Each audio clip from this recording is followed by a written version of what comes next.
Last month, I lost my wife. I still cannot believe it as I am writing this because I still feel like she is here with me every day. And I'm still hoping that I might wake up tomorrow and realize it has all been a very bad dream.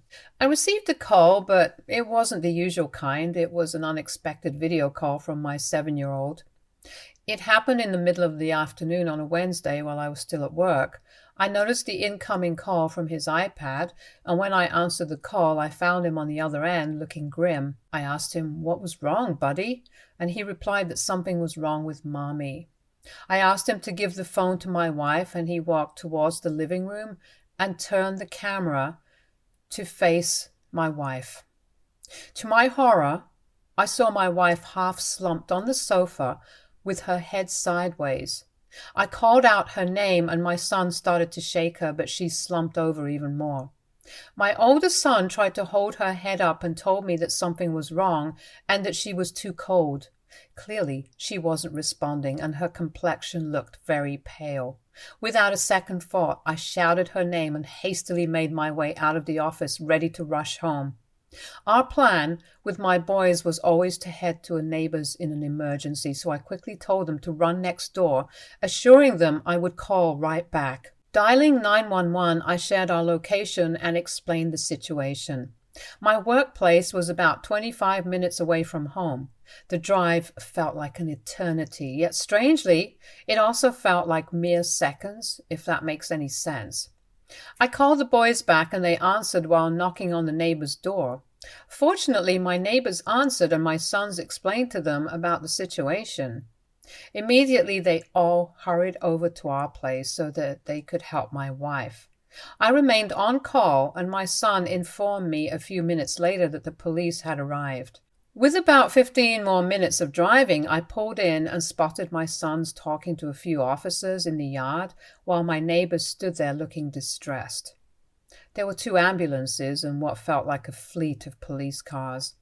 I hurried over and my neighbors walked towards me trying to explain the situation and how they were too late.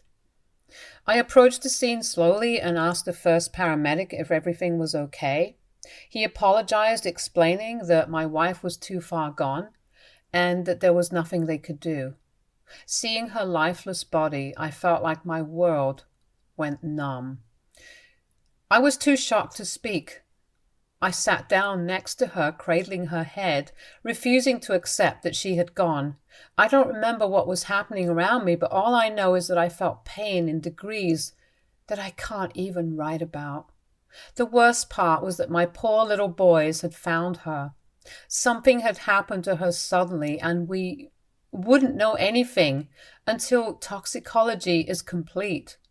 The paramedics assured me that from the scene it didn't seem like there was any foul play and asked me questions about my wife's health. I told them how my wife had been facing severe headaches recently, but we chalked it up to migraine. They assured me that we would be getting an answer soon after their tests and took my wife's body away.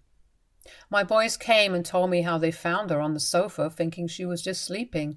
They went out to play and returned later, but she hadn't moved, and they couldn't wake her up. It broke my heart that they had to walk around her for an hour or more. That part bothered me the most. The kids were stronger than me. I was a mess. Trying to say the right things, I hugged them and we all cried together. It all seemed like a very bad nightmare, and I didn't know how to survive without my wife. Later, I had to pull myself together since I knew that I needed to call my in-laws and tell them about what had happened to their daughter. It made me a bit nervous since my wife and her parents had been estranged for a long time. To give some context, my wife and I had very different upbringings. I came to this country when I was 6 and we faced a lot of struggles. My parents worked really hard to support me and my siblings, always putting our education first. My dad often shared his dream of owning a house, but we couldn't save enough as we were renting in pricey areas with good schools. Sadly, both my parents passed away before realizing that dream. My dad left us when I was 17, and my mom lost her battle with cancer almost 3 years ago.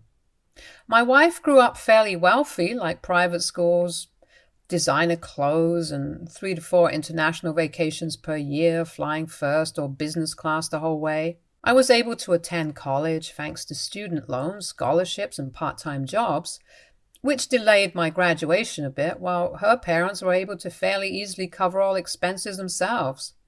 However, I'm the last person to say that my wife hasn't earned everything she's gotten. She was an extremely intelligent person, and besides funding her education, her parents were in no way responsible for her accomplishments. My wife and I crossed paths 6 years ago when we both landed jobs at the same company. We started in the same position simultaneously right after graduating from college. Almost instantly, we hit it off, and it didn't take long for us to begin dating.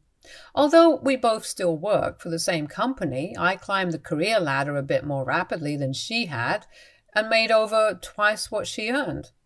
The situation allowed me to tackle my student loans aggressively. Once those were paid off, I redirected that effort into saving for a down payment on a house, an endeavor driven by a desire to fulfill my parents' dreams.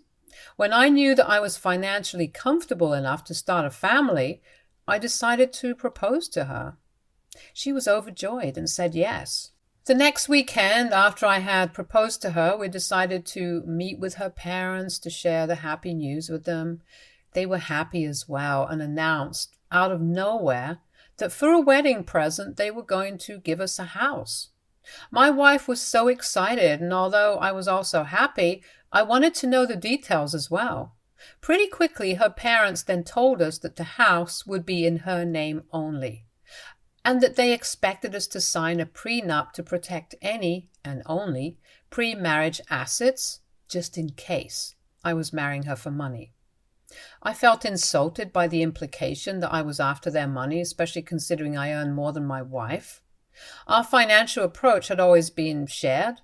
She made around $100,000 a year, and I made around $240,000. We split expenses according to our incomes, with me covering about 2/3 and her contributing about 1/3. This arrangement was set to continue after marriage. Moreover, if she got pregnant, I was ready to take on the entire financial responsibility to ensure no burden fell on her. I shared this plan with my in-laws, but they felt like I was not good enough for their daughter. This really hurt me, but it didn't entirely surprise me because the truth is, my in-laws have never liked me from the moment they met me. I have no idea what I did to make them dislike me so much. I had always been polite to them, so I didn't know what their problem was with me. For example, they didn't really seem to have any interest in talking to me, and I was even once given a backhanded comment by her mother that I wasn't good looking enough for her daughter. Maybe that may have been true, but I loved my wife and compensated by being a responsible and loving partner to her always. I always tried my best when I was around mother-in-law, father-in-law, to get to know them as best as I could, but sadly they never saw my efforts. My wife had noticed this as well and had tried to talk to them several times over the years, but they never changed. I even know that once my in-laws tried to talk to my wife out of being with me and told her to keep looking for a better partner than me. Fortunately, my wife never cared about her opinion. Coming back to the prenup issues, my wife was offended as well, and she protested against this unequal treatment. However, her parents remained firm. The argument escalated when they started pointing out my humble beginnings, suggesting she should be cautious about our relationship. This deeply offended both of us. Despite my wife's efforts to stand up for us, her parents continued to demean me and insisted on their conditions. As the argument intensified in frustration, my wife declared that she didn't want any gifts from her parents. Furthermore, she announced that we would save and purchase our own house together. I nodded in agreement, supporting her decision. This declaration offended my in-laws, and their tone shifted to blame. They pointed fingers at me for refusing to sign the prenup, claiming that my stance was creating discord between them and their daughter. The atmosphere became increasingly hostile, with their accusations ringing in the air. Despite attempts to calm the situation, my in-laws continued to berate me, raising their voices and refusing to listen. Faced with their unyielding stance and the escalating tension, we had no choice but to make a difficult decision. We walked out, leaving them behind as they continued shouting at us. Since then, we haven't been in contact with them. The tension and disagreement led my wife to implement a complete no-contact policy with them. Despite the family ties, the emotional strain and differences proved too challenging to bridge. Years passed since we ever talked with them. Over the years, we did buy a house together and went on to have 2 handsome sons. Now that my wife had passed away, I needed to contact my in-laws and give them the devastating news. When I told mother-in-law, she couldn't believe it at first, and then she started to blame me.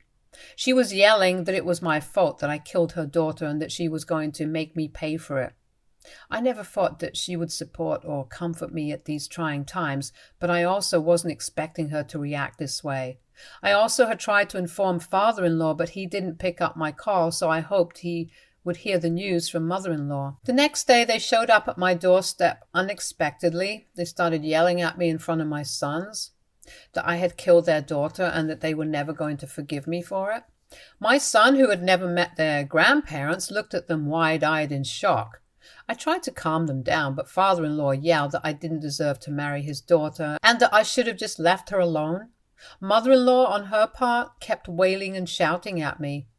They never once bothered to notice the frightened expressions on my dear boys, who looked devastated seeing my wife's parents blame me for her death. At this point, I had no other choice but to call the police on them. When the police arrived, mother-in-law and father-in-law rushed to accuse me of murdering my wife. The police officers looked at me quizzically, and I calmly explained to them how my sons had found her body and how we had contacted 911 immediately. The officers questioned my sons for a bit, and they answered them honestly.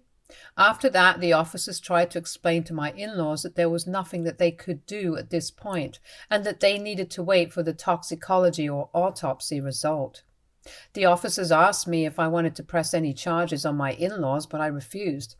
I requested them to just take them out so me and my boys could grieve in peace. Later, a doctor contacted me and told me that the first results of the autopsy of my wife revealed the cause of death to be a brain clot, which was an unexpected blood clot that had blocked her brain. The doctor basically told me that my wife had no chance to survive. I could have done absolutely nothing. After I got a copy of the results, I called my in-laws again just to inform them about the results. They listened to the results and seemed a bit calmer, so I thought that they would be okay with me after that. The next thing we clashed on was the funeral. My wife and I never really talked about death because we didn't think so long-term about it. However, I remembered that once when we attended the funeral of someone last year, my wife said how she would like an outdoor funeral with nature rather than an indoor one, as it seemed too formal and sad. Following my wife's preference for nature, I suggested a simple outdoor ceremony in our backyard with the flowers and trees that she had spent years growing. The goal was to make it peaceful and thoughtful, aligning with her love for the outdoors. But my in-laws strongly disagreed. They wanted a regular funeral at the local church, highlighting the significance of their religious customs and the comfort they felt in that setting. I refused, telling them how my wife had wished for this, and it was important for us to honor her wishes. She was not that religious, hence I didn't want to listen to my in-laws' demands. This infuriated them. Mother-in-law told me that I had no right to do this to her daughter and that I needed to stop meddling in her funeral. Father-in-law also started to accuse me of how I clearly never loved my wife and that I probably killed her for her life insurance because of our mounting pressures in marriage. I scoffed and informed them that we were quite happy in our lives with our 2 boys, so we had absolutely no tension. I assured them that whatever happened to her was indeed completely unexpected, but it had nothing to do with any household or marriage stress whatsoever. I stuck to my idea and insisted on an outdoor ceremony despite their arguments. As if these arguments weren't enough, my in-laws continued to fight with me over the days for unnecessary things when I was organizing the funeral music, the guest list, and the coffin. They didn't want certain people to attend since they didn't talk to them anymore. But I shut them down. I told them that it was a funeral for my wife and that she would have wanted these people to be there. Everyone who wanted to say goodbye to her for the last time was welcome, and I wasn't going to ban anyone from attending. I could see the resentment on their faces, but there was nothing that they could do. The day finally arrived when it was the service for my wife, the beautiful mother of my boys. Part of me wanted to get it over with, but another part wondered if I could handle it. The boys gave me strength. A lot of people turned up, and it was incredible to see how much she was loved. Some of my close friends and family, seeing the state I was in, offered to clean up around the house or help me in any way that they could. It was powerful to see that with my own eyes, yet I felt so helpless and guilty when my friends cleaned up my house. The most random words or things I saw made me cry uncontrollably. I had to ask my friends multiple times during the funeral if it was all a dream, literally questioning my sanity, only to realize I felt the heartbreak in my chest. After the funeral, I just lay on our bed where the boys had slept each night since. I was surrounded by my wife's clothes, jewelry, and a phone that continued to vibrate with spam messages and emails. I couldn't help but break down crying. A few days later, we had to go and meet with the lawyer to discuss my wife's will. As the lawyer read through the document, it became clear that my wife had left what she had to me. Mother-in-law and father-in-law, listening to this, completely lost their minds. They started to accuse me of killing my wife for the money, labeling me a gold digger. I couldn't believe their words. Their reaction was not only hurtful, but also completely unfounded. The pain of losing my wife was already overwhelming, and their baseless accusations only added to the heartache. They somehow believed that their daughter would have lived if she hadn't married me, that she died because of the life with me. I understood that they were hurt, and they had lost their daughter, so despite all the tension, I tried to hold my tongue as much as I could, understanding their grief was clouding her judgment. But I didn't deserve this attitude. I loved her too. I told them firmly that it wasn't fair for them to blame me for my wife's death continuously, and that I was financially capable enough also, so my wife didn't have to leave anything for me, but she did because she loved me and the boys. So if they had a problem with it, they were welcome to form their own judgment, but that I wasn't going to sit here and listen to them take out their anger on me. I made it very clear to them that they were welcome to contact me once they had calmed down and understood how ridiculous and baseless their accusations were. My in-laws then began questioning me about the house. I met their inquiries with a blank stare as they pressed on, asking who the house would go to. I straightforwardly explained that the house was purchased using both my wife's and my money, so naturally it would remain in my possession. As my in-laws persisted, arguing that there was no way I could afford the house and insisting that I would sign it over to them, I firmly refused their absurd demand. The tension escalated when they started to threaten me. They warned me that if I didn't comply and sign the house away, they would take away my kids from me. In response to their threatening ultimatum, I looked them in the eyes and firmly declared, "This is ridiculous. I am not going to sign away our house, which me and my wife paid for. You can't just threaten to take away my kids from me. I am their father, and they will stay with me." My voice carried a mix of defiance and determination as I asserted my commitment to protecting my family and our family house, no matter what. Their faces tightened with anger, and frustration flashed in their eyes. The refusal to comply with their demands seemed to further ignite their fury. They exchanged heated glares and retorted sharply, unwilling to back down from their position. In an attempt to defuse the situation and protect my own well-being, I calmly stated, "I won't continue this conversation under these circumstances. We need some time apart to cool off, and you both need to think about what you are asking of me. I am not giving you my house no matter what you do." Without waiting for a response, I chose to leave the tense environment, hoping that a break would pave the way for more rational discussions in the future. Unfortunately, just a week ago, I received a letter from my late wife's estranged parents demanding that I sign over the house to them or face legal action. They claim that, as the rightful grandparents, they should be the ones to raise my children in the home their daughter loved. I am shocked and heartbroken. I never imagined that my grief would be compounded by a legal battle for my own children. I have consulted with a lawyer, and they've assured me that legally the in-laws have no grounds to demand the house. However, the emotional toll of this threat is draining me. I am not sure how to navigate this situation. My wife and I worked hard to build a life together, and I want to provide the best possible environment for our kids. I'm willing to share custody if the situation worsens, but the idea of losing our family home is unbearable since my boys grew up here all their lives and we don't have anywhere else to go. Have any of you been through something similar?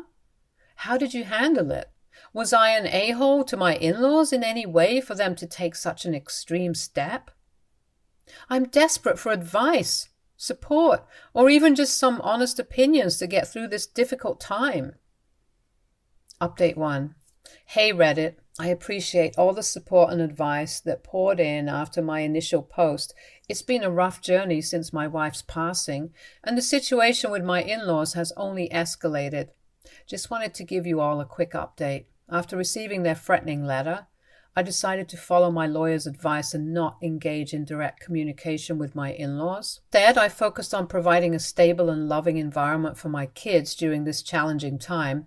They've been my priority, and I am trying to focus on spending time with them. In the meantime, my lawyer prepared a response to their legal threats, outlining the reasons why their demands had no legal basis. The letter was sent, and now we're waiting for their reply. It's a stressful period, but I'm trying my best to stay strong for my boys. Update 2. Hello again, Reddit. It's been 4 months since my last update, and I wanted to share a significant development in the ongoing saga with my in-laws. I couldn't update you before these legal proceedings concluded, and I'm relieved to provide you with some positive news finally. After our lawyers exchanged letters and attempted negotiations, it became clear that my in-laws were determined to pursue legal action.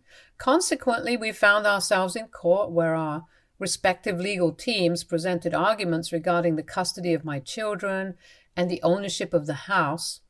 The legal battle was intense, emotions running high as both sides made their case. My lawyer had meticulously prepared our defense, presenting evidence of the joint ownership of the house and highlighting the stable environment I provided for my children. I had proof showing how I and my wife bought this house without any financial help from the in-laws whatsoever. We also emphasized the lack of legal grounds for my in-laws' claims and how they had never been involved in our sons' lives. On the other hand, my in-laws' legal team relied on emotional appeals rather than concrete evidence. The judge, seemingly unswayed by their emotional arguments, requested clear documentation to support their claims. As the proceedings unfolded, it became evident that their legal standing was weak, and my lawyer seized the opportunity to expose the inconsistencies in their case. The judge attentively listened to both sides, and when it was time to render a decision, to my immense relief, the judge ruled in my favor. He acknowledged the joint ownership of the house, hence he declared that the house belonged to me, and reprimanded my in-laws for trying to take my sons away from me at such a vulnerable time when the children had already lost one parent. The lack of a legal basis for my in-laws made them lose their case, as was already expected. Although I am happy that one major tension of my life is over, it still hasn't made me forget how to live my life without my dear wife. I grieve for her every day, and I miss her immensely. Every night when I put my sons to bed, I can feel how much they miss their mom. They ask about her, wonder why she had to go, and say how much they wish she was still here. It's really sad to see them wanting her, and I struggle to find the right words to help them feel better. In the middle of all these feelings, my close friends have been there for us. They see how tough things are for us, and they do whatever they can to help. They help with practical stuff and understand how my sons are feeling. Having them around makes things feel a bit more normal and comforting during these hard times. Thank you all for your words of encouragement and advice. As I continue to rebuild and move forward, I'll keep you updated on any further developments. The legal battle may be over, but the journey towards healing is ongoing. Update 3. My life with my boys has become more settled. We've established new routines, and I've made it a priority to provide them with a nurturing and loving home. From school activities to weekend adventures, we're navigating life's challenges together. One of the most significant reliefs is that my in-laws haven't troubled us since the legal battle concluded. It seems that the resolution in court has brought a sense of finality to the situation. I have also blocked them everywhere, so there's no way for them to contact me, and if they do ever show up on my doorstep, I will be ready to call the police in case things go awry. The boys are adjusting as best they can, and we've sought professional support to help them process their grief. It's a journey, but I'm committed to ensuring they grow up in a positive and supportive environment. As for me, the healing process continues. While the void left by my wife's absence remains, I'm learning to navigate this new chapter with resilience and hope. Thank you all for being a part of this journey. Stay tuned for more stories from Argo Relationships.